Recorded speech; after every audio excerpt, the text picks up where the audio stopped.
C'est bien, maintenant on est fixé. On est en deuxième partie de tableau de la Ligue 1. Maintenant, on sait officiellement qu'on joue la relégation et on peut dire qu'on a pris un bon point face à un concurrent direct. On les a empêchés de revenir sur nous. Très bon match nul hein, contre Le Havre. On est dixième à l'heure actuelle parce que Lorient nous est passé devant. Brest et Angers n'ont pas encore joué, sont à 2 points, peuvent nous passer encore devant. Donc, clairement, maintenant, c'est la deuxième partie de tableau qui nous concerne.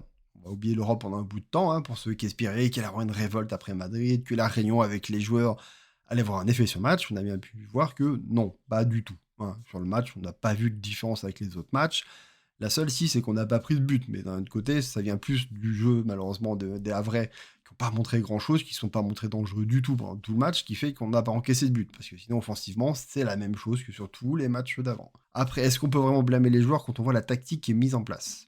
Pourquoi on va jouer sur un 4-4-2 losange sur ce match-là? À chaque fois qu'on l'a joué avec ces tactiques, on a bien vu que ça ne marchait pas.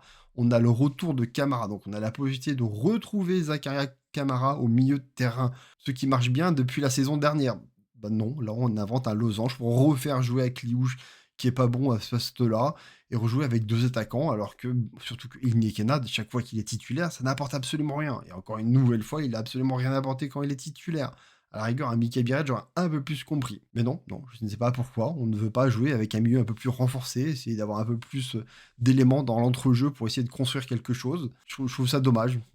Poconui nous dit comme quoi il veut s'appuyer sur la deuxième mi-temps du match contre Madrid, où c'est vrai qu'offensivement, on était quand même beaucoup plus intéressant, avec trois milieux offensifs, un attaquant. Non, là, il repart avec son 4-4-2 losange, complètement incompréhensible. Bon, on a bien vu sur le match, on n'a absolument rien fait. En plus de ça, du coup, on a encore des blessures qui viennent nous pénaliser, parce que oui, même si c'est que des défenseurs, bah mine de rien, ça nous grille des cartouches sur les remplacements pendant le match. Hein. À la 70e, c'est fini, on pouvait plus rien faire. Et vu qu'on les a utilisés pour faire des remplacements sur un défenseur central, clairement, oui, on a perdu des cartouches sur ce match aussi, quoi. Est-ce qu'il se blesse alors qu'il a même pas fait la préparation physique? On peut pas dire que c'est nos médecins qui l'ont flingué quand même, là, ou nos préparateurs physiques. C'est quand même pas de bol d'avoir encore un joueur qui se blesse, qui se tord la cheville, quoi. C'est vraiment la poisse totale sur celui-ci. D'ailleurs, c'est un peu plus compréhensible, parce qu'on sait quand même qu'il y a quand même des antécédents, qu'il a déjà été blessé, des problèmes d'hygiène de vie, etc., qui font que, bon, oui, tu rechutes. On a l'habitude maintenant avec Monaco cette saison, mais quand même, Faes se blesse là aussi. Franchement, là, ça devient dur à accepter de se dire qu'on a autant la poisse sur les blessures cette saison, quoi. Enfin bon, moi, le point positif sur ce match, c'est qu'on a trouvé la solution pour que Cône n'encaisse pas de but. Il faut pas que l'adversaire frappe. Sur ce match aussi, zéro frappe cadrée, il n'a pas pris de but du coup. C'est bien, il continue ses stats. Du coup, hein, il est toujours sur 8 frappes cadrées et 8 buts. Mais au moins, il a pu faire un clean sheet. Et je pense que c'est la seule solution qu'on trouvera cette saison pour qu'il fasse des clean sheets, c'est que l'adversaire ne frappe pas. Bon, contre le Havre, c'est simple.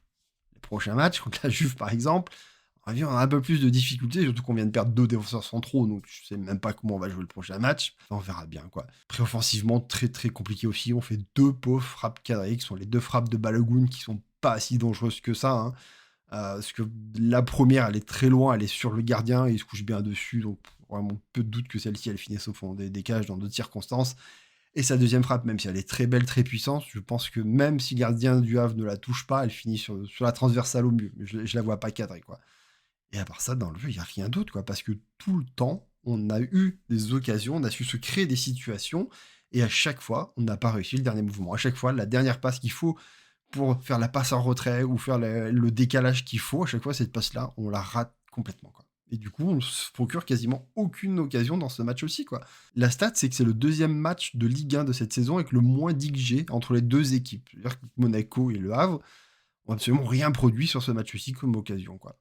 Moi, je peux vous dire, je n'ai pas vu la première mi-temps en direct, parce que, bah, à 19h, je suis désolé, on a une vie de famille, quoi, donc du coup, je l'ai enregistré. Je l'ai regardé en x2. Bah, franchement, je me suis quand même fait chier en x2 en regardant cette première mi-temps, tellement que c'était ennuyeux à regarder ce genre de match aussi. Donc voilà, maintenant, c'est ça, notre fin de saison. Donc, on va attendre gentiment la fin de saison et les matchs qui s'empilent. On va essayer de grappiller quelques points par-ci par-là pour se dire qu'on ne se fait pas peur pour aller jusqu'à la place du barragiste. On a quand même un petit peu d'avance, donc ça devrait aller, quoi. Mais clairement, avec ce qu'on propose là contre le Havre, on peut absolument pas se dire qu'on peut espérer plus. Genre, après avoir pris un 6-5 contre le Real Madrid, tu t'attends vraiment à quand même que les joueurs se révoltent et tout.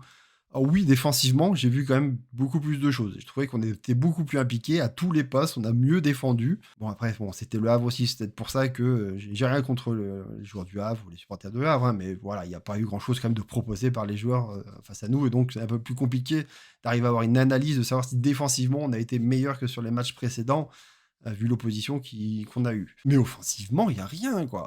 on est absolument pas dangereux, qu'on a un match contre un club qui joue le bas de classement et je vois pas comment on pourra faire sur le reste de la saison, hein. Donc j'espère au moins que le match contre la Juventus va avoir un réveil parce que là, c'est à la Ligue des Champions qu'il faut se montrer, que c'est pas un match un samedi soir à 19h. Ouais, clairement, je pense que certains joueurs en ont rien à faire. Là, peut-être qu'il y aura un peu plus de motivation et qu'on puisse au moins aller chercher ça, ce petit truc, au moins que cette saison soit pas complètement à foutre en l'air, qu'on arrive à récupérer un petit barrage. Financièrement, ça nous fera du bien de récupérer un peu des sous au passage. Au moins, on aura un peu vibré là-dessus, quoi. Enfin bon, vivement la fin de saison, hein.